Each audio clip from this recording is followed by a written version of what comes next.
SMP Samsi, calon guru penggerak angkatan 7 dari Kabupaten Tasikmalaya, sekolah asal dari SMP 1 Tanjung. Kali ini saya ditemani dengan Pak Dadi, yaitu guru PAI di SMP 1 Tanjung. Apa kabar Pak Dadi? Alhamdulillah selalu sehat dan baik. Ya, hari ini kita akan mengadakan percakapan observasi ya. Jadi tujuannya yaitu untuk mengetahui dan mengevaluasi jalannya proses pembelajaran yang akan pada dilakukan. Kenapa kita melakukan observasi? Yaitu ini untuk persiapan awal kita agar pembelajaran kepada murid itu lebih siap.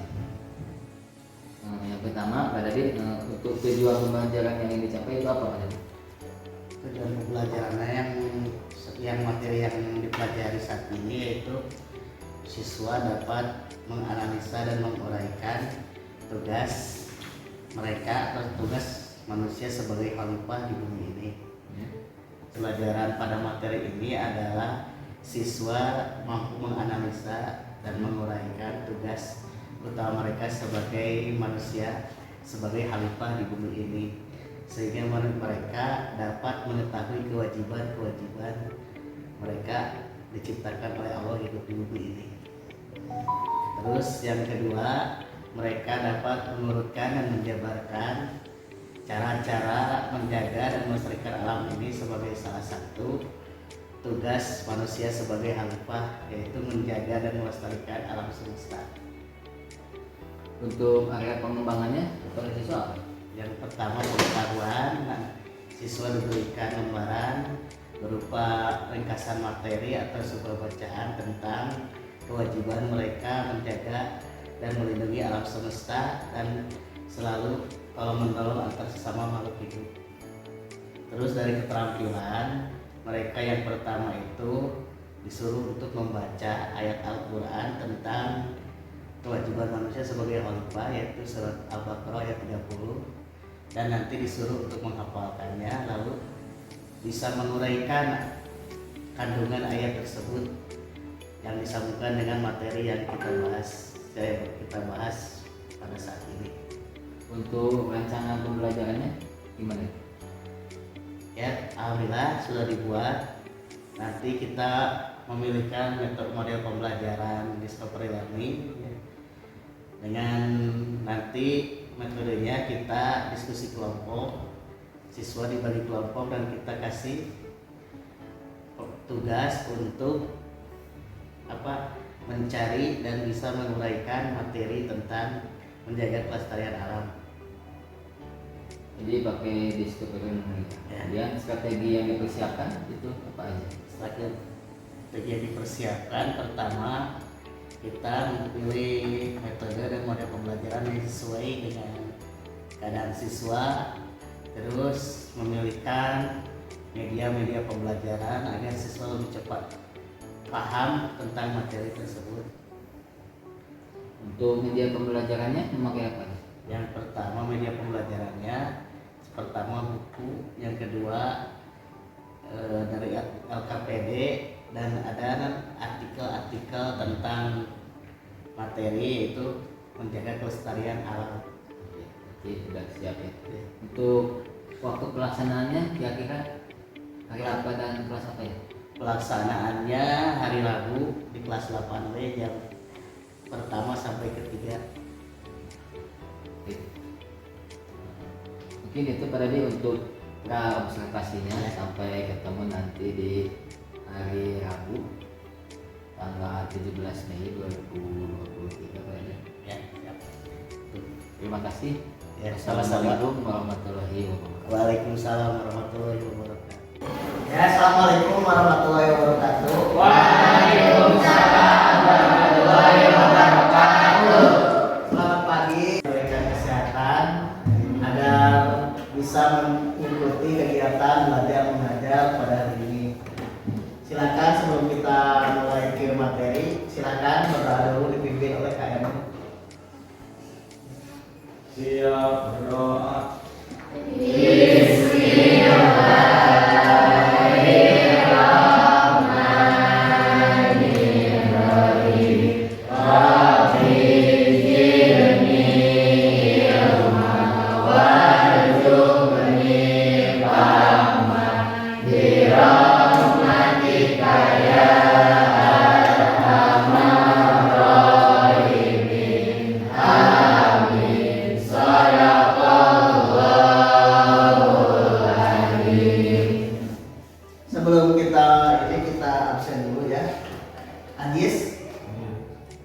Aji, Anissa, Elsa. Baik, sekarang kita akan mulai materi ini. Sebelumnya kita kemarin mempelajari tentang apa? Tentang makanan dan minuman. Bapak kemarin berkata, Allah Subhanahu wa Ta'ala sudah mencukupi kita untuk hidup di bumi ini, termasuk dengan makanan dan minuman yang bisa kita konsumsi. Allah dalam Al-Quran, silakan kalian cari apa yang ada di bumi, di laut, di darat dan lainnya untuk kepentingan kita semua. Tapi dan memilih mana saja bahan makanan yang bisa kita konsumsi. Makanan apa yang bisa kita konsumsi teh?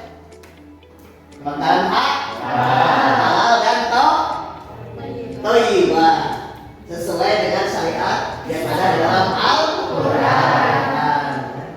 Nah, kalau kriteria makanan halal itu apa saja kemarin teh?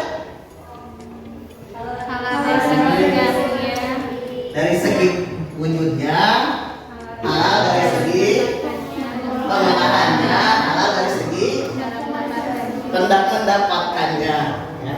Kemarin kita belajar. Nah sekarang kita apa? Menjaga dan melestarikan bumi ini.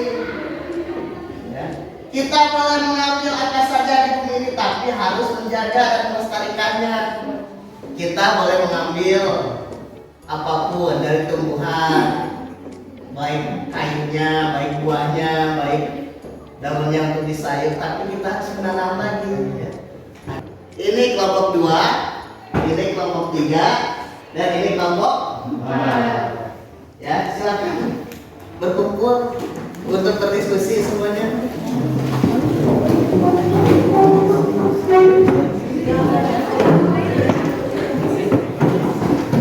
Ya, ketuanya sama. Ini ketuanya Riri. Ketuanya ini kelompok 3 Agis, 4 kelompok 4 ketuanya Rijal saja. Silakan. Ya, ini untuk kelompok 1. LKPD silakan.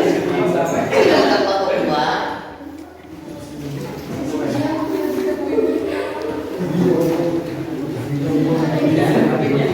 Ini untuk kelompok 3.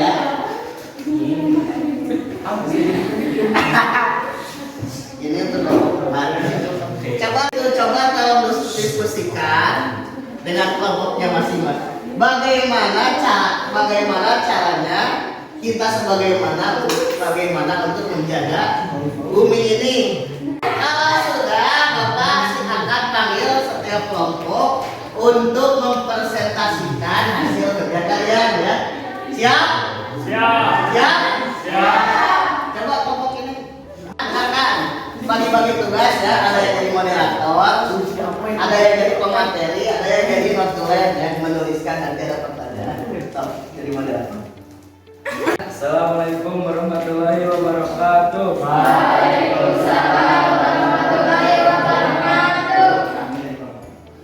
Kami dari kelompok 4 akan mempresentasikan hasil kerja kelompok kami tentang menjaga alam. Ya, silakan dengarkan ya.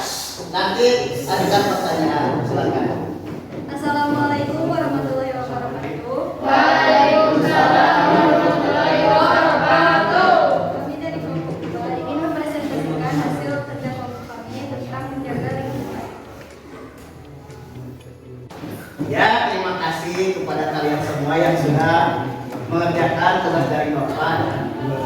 Manfaatnya tugas dari Bapak adalah kalian bisa melatih kerjasama kelompok, ya, dan melatih juga kalian berdiskusi dan mempresentasikan di depan, dan kalian latih juga public speaking, berbicara di depan umum.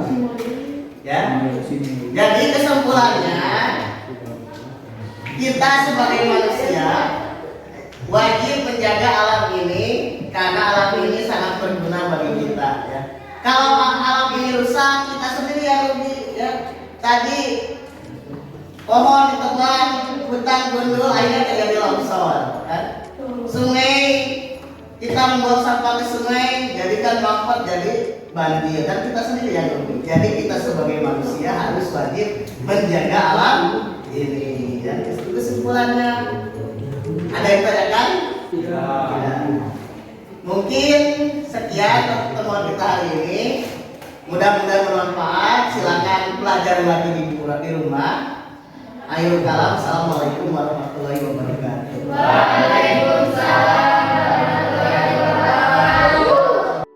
Assalamualaikum warahmatullahi wabarakatuh. Kita akan melakukan percakapan pasca observasi kelas bersama Pak Dadi. Itu observasi kita supervisi akademik yang telah Bapak lakukan. Yang pertama, nanti saya akan memberikan pertanyaan-pertanyaan kepada Bapak terkait observasi kelas yang sudah Bapak lakukan, yaitu dengan tujuan untuk mengevaluasi sejauh mana proses pembelajaran yang sudah Bapak lakukan. Untuk pertanyaan yang pertama, bagaimana perasaan Bapak terkait jalannya kegiatan observasi kelas yang sudah Bapak lakukan bulan kemarin? Yang pertama itu pasti merasa tegang ya. Karena kan pertama belum terbiasa ngajar tidak di kamera ada yang melihat, pasti merasa tegang. Tapi saya pikir itu sangat penting, terutama bagi saya sebagai pendidik ya, untuk mengevaluasi bagaimana sejauh mana saya mendidik atau memberikan materi kepada para peserta didik. Bisa diceritakan kembali area pengembangan apa sih yang Bapak lakukan di dalam kelas? Yang saya akan memegang pelajaran PAI yang paling utama itu bagaimana siswa diberikan penguatan keimanan dan ketakwaan dan pengetahuan agama Islam. Pertama dari segi pengetahuannya, siswa kita kasih materi atau LKPD yang isinya materi-materi tentang penguatan di bidang yang paling utama itu di bidang tauhid. Nah, untuk keterampilannya siswa yang kasih tugas siswa bagaimana mendiskusikan materi-materi yang ada di dalam LKPD tersebut sehingga siswa dapat lebih mengetahui dan memahami tentang materi yang saya ajarkan. Kemudian langkah-langkah apa yang sudah Bapak lakukan dalam tahapan pembelajaran? Pertama pasti persiapan yaitu perangkat pembelajaran, mulai dari rencana RPP, ada KPD, juga mempersiapkan materi-materi, juga sumber-sumber tambahan selain buku paket agar saya bisa lebih memberikan pengetahuan-pengetahuan yang baru kepada peserta didik, dan peserta didik nanti diberikan lembaran materi untuk dianalisa tentang materi tersebut. Apakah sudah berhasil dilakukan? Kalau pengamatan saya mungkin cukup berhasil ya, dan kira-kira 80%-an. Tapi tetap ada kelemahan yang mungkin saya bisa perbaiki ya, dari segi mungkin dari saya sendiri dalam memberikan materi atau metode, juga dari peserta didik ya, karena tidak semua peserta didik memiliki minat belajar yang tinggi atau aktif dalam belajar. Dan apakah ada kekurangan atau kendala yang Bapak hadapi dalam proses di dalam kelas? Pasti yang pertama kendalanya itu tadi, pertama tidak sama memiliki minat belajar atau semangat dalam belajar, terus keaktifan dalam belajar. Contohnya ketika saya berikan tugas untuk mengerjakan diskusi kelompok ya, di mana ada beberapa siswa yang mungkin kurang aktif dalam mengikuti tugas kelompok, bahkan ada cenderung yang memberikan tugas itu kepada siswa-siswa yang aktif saja. Itu yang kendala yang paling utama. Yang kedua mungkin dari segi alat peraga dan lain-lain. Itu saja, itu mungkin kendalanya yang sebagian besar. Kira-kira mengapa hal ini terjadi? Ya, terjadi karena pertama minat belajar siswa, kedua mungkin dari apa dari saya sendiri mungkin ketika memberikan materi mungkin ada yang kurang jelas, sehingga mungkin ada kurang dipahami oleh siswa. Nah, kaitannya dengan kendala-kendala yang udah Bapak sampaikan tadi, apakah ada rencana ke depannya untuk evaluasi dalam pembelajaran Ya ini? tentu pasti ada perbaikan atau evaluasi. Pertama dari saya sendiri mungkin ketika memberikan materi harus diperbaiki lagi. Saya memilih materi pembelajaran sesuai dengan materi atau keadaan peserta didik. Yang kedua, memperbanyak lagi narasumber-sumber belajar. Yang paling utama itu ketika menghadapi siswa-siswa yang kurang aktif atau kurang minat dalam belajar, yaitu melakukan pendekatan kepada peserta didik tersebut. Mudah-mudahan dapat direalisasikannya. Kemudian kira-kira kapan akan melakukan perubahan dengan rencana yang barusan Bapak sampaikan? Tentu secepatnya ya. Mungkin karena sekarang sudah masuk akhir pembelajaran, insya Allah saya akan langsung membuat evaluasi, dan hasil evaluasi tersebut akan saya terapkan di pembelajaran yang akan datang atau tahun pembelajaran yang baru. Itu mungkin rencana saya. Terima kasih Bapak. Ya, sama-sama. Atas waktunya. Mungkin dari Pak Cacing sebagai efektif ada tambahan atau gimana? Praktis saja ya, Pak Iskaknya. Satu, refleksinya tujuan pembelajaran muncul dari rekan sejawat tadi udah muncul ya, gimana Pak Iskak? Apa ya namanya? Stimulus lah. Jadi Pak Iskak hanya merangsang tadi sebagai rekan sejawatnya banyak menggunakan itu, kemudian dua arah, betul, dua arah terjadi, bicara dua arah. Pak Isyad bisa menahan diri apapun yang terjadi, tidak menggurui, tidak memberikan pengalaman pribadi, tidak mengarahkan ke yang bagus. Dan yang terakhir yang belum teramati barusan itu kesimpulan dari Pak Badanya. Kira hasil pembicaraan barusan gimana nih kesimpulannya, apa yang bisa diambil? Ya, seperti itu saja refleksi. Pak Isam sudah menjalankan coach, meng-coaching Pak Dadi. Pak Dadi sebagai coachnya. Itu saja untuk teman-teman yang terima kasih banyak ya Pak Dadi. Ya, sama-sama Pak. Ya juga terima kasih, mungkin jadi saya punya ilmu-ilmu yang baru mungkin untuk kedepannya. Intinya kan untuk mencari apa ya, solusi dari permasalahan yang kita punya. Ketika kita pendam sendiri kadang bingung. Ya, Kacamata kita mungkin beda dengan kacamata teman ketika mengajar. Urang kadang hanya PDT masih benar wae gitu, benar wae kacamata orang lain. Nah itu yang diharapkan dalam PGP itu selalu dibuka diskusi. Pak Isyad suruh nonton yang lain, di kelompok yang lain gimana ya, jadi menanggapi saling menanggapi, ini harus dapat cakrawala yang baru pada dia, misal, dan mereka semua enjoy kayaknya. Tadi dari kepala Pak Isyad itu perubahannya signifikan, dari mulai awal tidak berani bicara, sekarang udah daring, wow, itu hebat. Itu mungkin ya Pak Dadi, Terima kasih. Sekian dari kami percakapan pasca